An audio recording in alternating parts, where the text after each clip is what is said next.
Hey everyone, I just got my new radio in the mail. It's I think it's pronounced Ouku 6.2 inch Bluetooth, GPS, that sort of thing. No name, Chinese, eBay radio.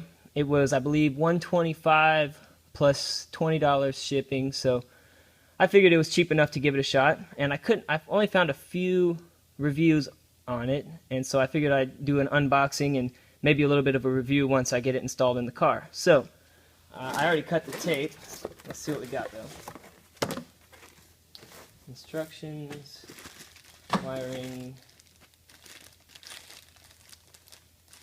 an older iPod cable for the old style iPod, not for the iPhone.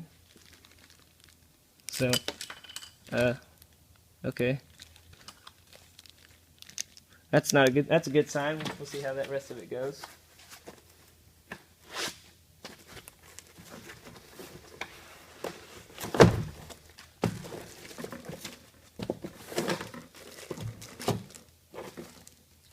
Got the GPS antenna. Doesn't appear to be too bulky. It looks pretty nice. We'll see if there's enough wire there to put it where I want to put it.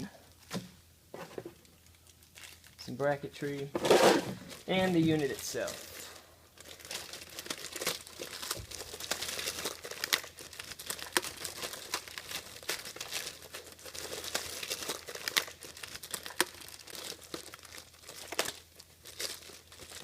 Two hours later.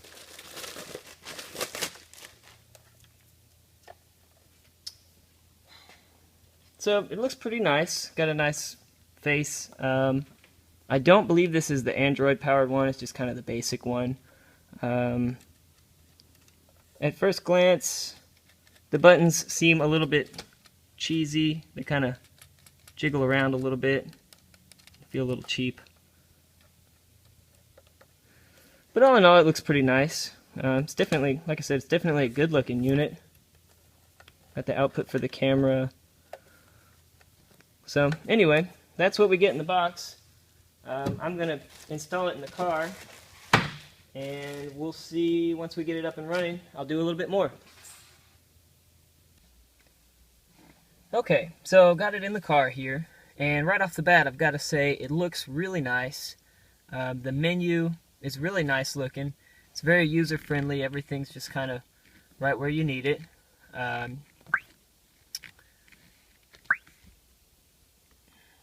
I've had some time to play around with it a little bit. I played with it for about a day, so I could really know what all was good and what's not good about it. The Bluetooth works really well. It syncs up to the phone, super easy. Phone calls, I've called a couple of people from the car driving down the road. The mic is right here. You don't have to yell at it. You don't have to put your face right up on it.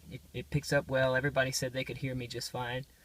I could hear them just fine through the speakers. A couple of things right off the bat that I noticed that I'm, not entirely impressed with, would be, for instance, the volume knob. It's an indexed knob, so you've got preset. It's not, you can't fine tune it, which wouldn't necessarily be a problem, but in my opinion, the intervals are too far apart. I don't know if this will show up on the phone or not, but what I'm saying is one click turns the volume up way too far for one. See if it'll work here. So that's one. There's one.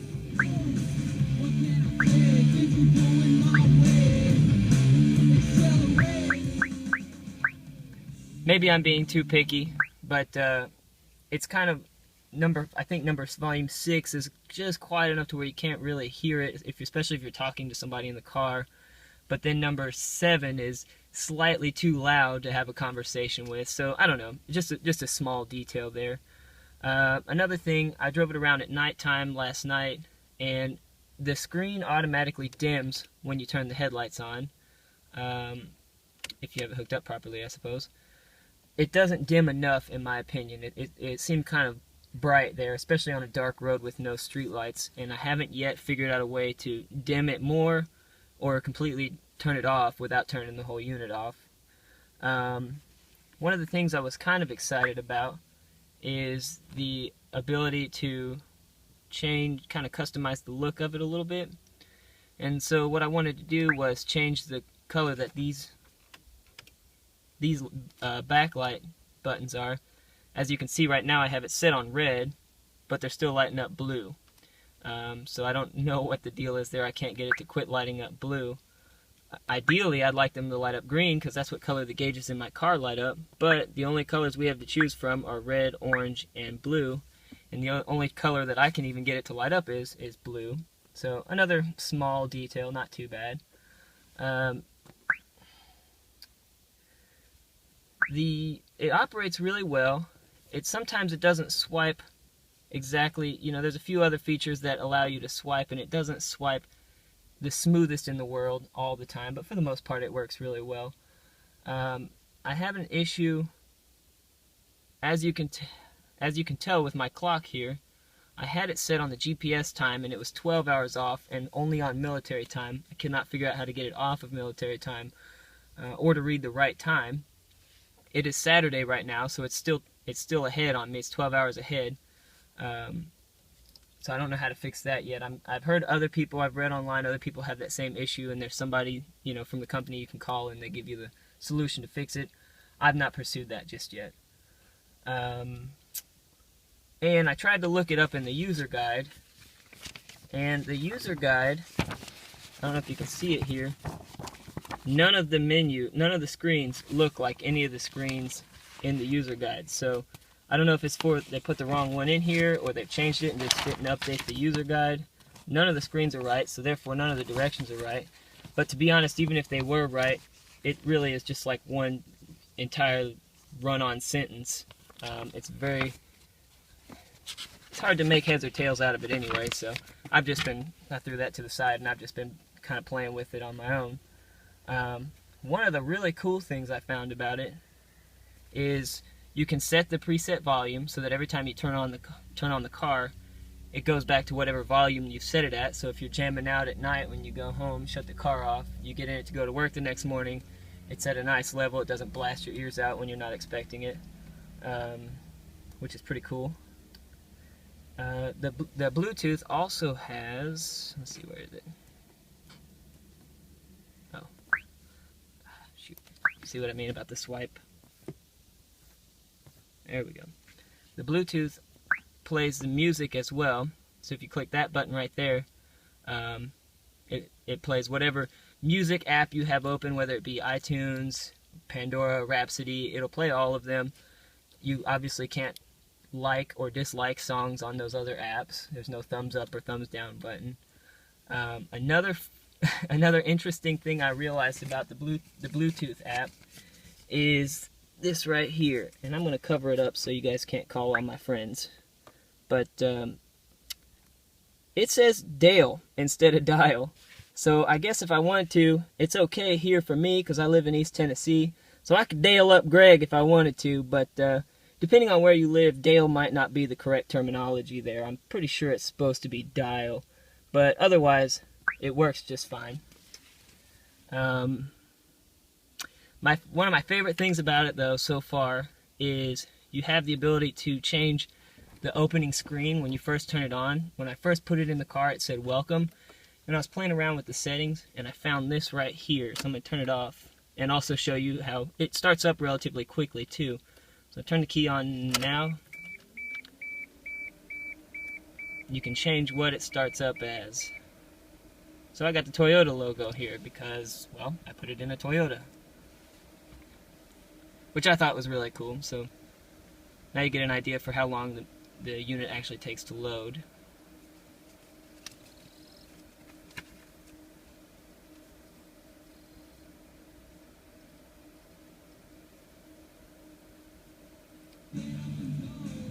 And there, as you can see, it went right back to my preset volume, which is super handy if you ask me.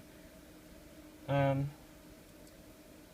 than that, the only issues I really have with it are just specifically for the application, my specific vehicle.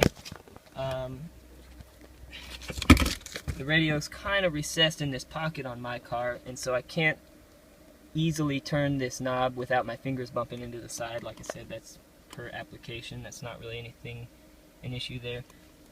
Again, like I mentioned earlier, the buttons feel a little chintzy, but they work. They all work. You don't have to push them multiple times. Eventually, I'm going to hook up a backup camera in it. I don't have that set up in it. I don't have the GPS card. I was kind of hoping it came with it, but I wasn't holding my breath, so it does not come with the GPS card. That being said, the only other real concern I have is, like I mentioned in the unboxing, I was concerned that the GPS cable might not be long enough on the antenna, and I was correct. But again, I think that's partially because of my application here. Ideally, I wanted to put the antenna above the windshield, but my car has a target top, and I think it would kind of look ridiculous here. So what I was trying to do from there is put it over the back windshield. But since, again, it's a target top, that means I'd have to run it all the way through the dash, down the door sill, up the pillar here, and it just simply wasn't long enough for that. So, I'm not sure if it'll get good reception here or not. Until I get the GPS card, I won't really know. Fortunately, my car has a metal cowl panel, so I just stuck it on the cowl panel, and I put it in a place where it won't get smacked by the windshield wipers or anything like that. Let's see, get that focused. It's not going to focus. But anyway, all in all, so far I'm happy with it. It sounds good. It works well. I've not had any issues with it. If you have any questions or anything about it, just leave it in the comments section. I do plan on doing maybe like a 6-month review to see if it's still even working at that time, or, you know, hopefully maybe I'll have the GPS and the backup camera hooked up as well. Oh, I also did route the iPod cable. Unfortunately, my iPod is like 20 years old. Not really, but it's pretty old, and it doesn't work anymore. I got that cable to put back together. It just snapped apart. But anyway, if you guys have any questions, like I said, just leave them in the comments, and I'll try to answer them for you, because I was really looking for something when I bought this one, but I couldn't really find anything. So I hope this helps anybody who's thinking about getting it. I know it kind of sounded like the cons outweighed the pros on it, but I gotta say I'm really happy with it. For $130, give or take, I don't think you really can beat it. So yeah, that's it. Thanks a lot for watching.